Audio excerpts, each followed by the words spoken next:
Stephen A., will this be Belichick's final season as Patriots head coach? I think it's possible, but here's why. I don't want this to be taken out of context. Bill Belichick is a six-time champion as a head coach and eight-time champion as a coach, period, too, as a defensive coordinator.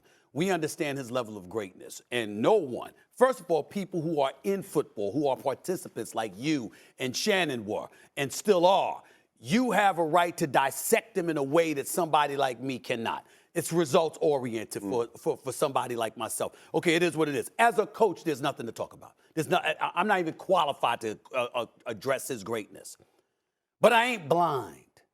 From 2013 to now, Jeff Saturday, Shannon, Sharpe, as I said yesterday, the man has drafted 2 All-Pros. Yeah. 2.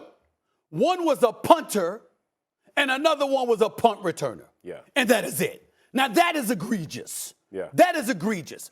And when you have facilitated the departure of Tom Brady because you didn't want to kiss the proverbial ring because you had your own rings, and essentially that led to Tom Brady being gone. And there's the Jimmy Garoppolos of the world that you wanted to be a successor. And ultimately it's Mac Jones. And you see how they've nosedived. What I said yesterday, Shannon knows this, Jeff. What I said yesterday was this. If I'm Robert Kraft, I'm calling Bill Belichick into the office. And I'm saying, look, my man, your days as the GM of this franchise is over. Yeah. Somebody else needs to pick and select the talent. I have no questions about you as a coach. Right. But as an executive, as the guy that picks that goes to the supermarket and does the shops for the groceries, like Bill Parcells once said, you're not that dude. Right. And if he can't accept that, then I got to move on. Yeah. Because clearly, it don't matter how great of a coach he is. No. You don't have the talent to execute, Shannon, Jeff. What can you do? That's right. And that's my position. Yeah.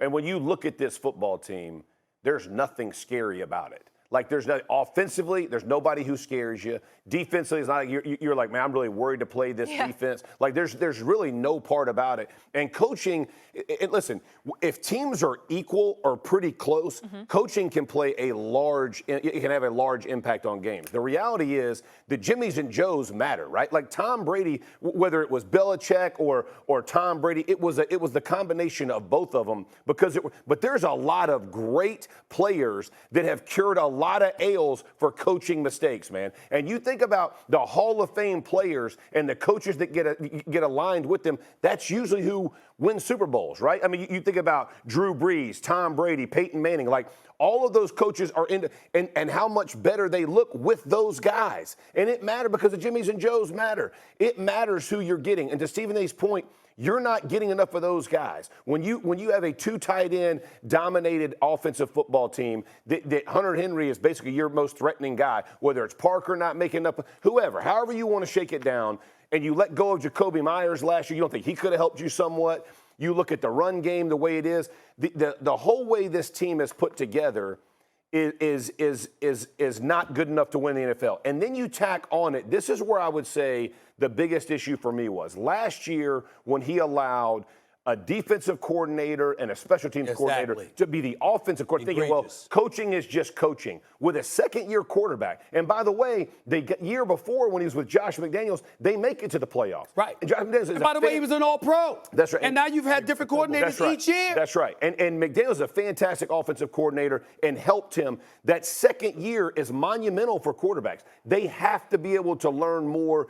When you put him with a totally different coaching style, and now he's on his third with Bill O'Brien, you got to give that time. And now we're pulling him, like we're blaming him for where we are as a football team. That's unsettling, right? That's like you're making a mountain out of a molehill. No one's playing well. Don't just blame it on the QB, right? This entire team isn't playing well. The frustration for me is everybody keeps saying, well, if Robert Kraft goes to Bill Belichick and says, hey, you're going to have to relinquish those, that he wouldn't do it. I disagree with that. I think that if you look at it and show me, Bill Belichick has moved on from a number of really good players saying it's time to move on. Coaches ain't absolved of that either. But if you're willing to make a change to, hey, we will get better, Mr. Kraft, because we're going to do this, make adjustments here, then you have a plan moving forward. If the plan moving forward is the same as we have, then you would move on. Real quick, I just want to say one thing. And as far as getting rid of players, Shannon, he does it a year too early, never a year too late. But here's the thing. We've all been in relationships breaking up is easy when you're the one doing the breaking up. When the other party wants to be the one that's breaking up, it's a little harder. It's easy for Coach Belichick to move on as opposed to Mr. Kraft wanting to move on from Coach Belichick. I'll give you one. How about this here? Tom Brady was in the same situation. Tom Brady didn't get a lifetime contract. He had won 6 Super Bowls. He had won MVP. He had been to 9 Super Bowls. And what did Coach Belichick say? It's time to move on. If he couldn't get a lifetime contract, I'd be damned if Coach Belichick should have one. And you mentioned, Stephen A., you said he drafted 2, 3 Pro Bowl, All-Pro players. And Tom Brady, with that being said, still got to how many Super Bowls? Yeah. Still won how many Super Bowls? Yeah. That just goes to show you. When you had Tom Brady, since Tom Brady's probably like his 3rd year, there were very few times that you touched the field that you didn't have the best player on either side of the football, which was Tom Brady. Now when you step on the field, none of them, you might not even have the top 5, nobody in the top 5, top 10. Yeah. And so it becomes more and more difficult. I'm not trying to diminish what Coach Belichick has done because he's done an unbelievable job.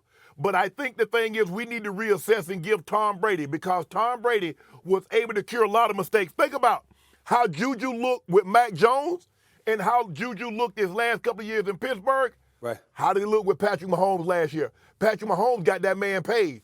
How did he look with Mac Jones? You see the difference? Them quarterbacks matter. Yes, they sir. really, really matter. And if you can get one, now I'm not saying the likelihood you'll probably never get another Tom Brady, but Coach Belichick is not going to get a lifetime contract because I think he and Mr. Kraft, Stephen A., are so diametrically opposite. Yes. Of the way they think and how they are as a person.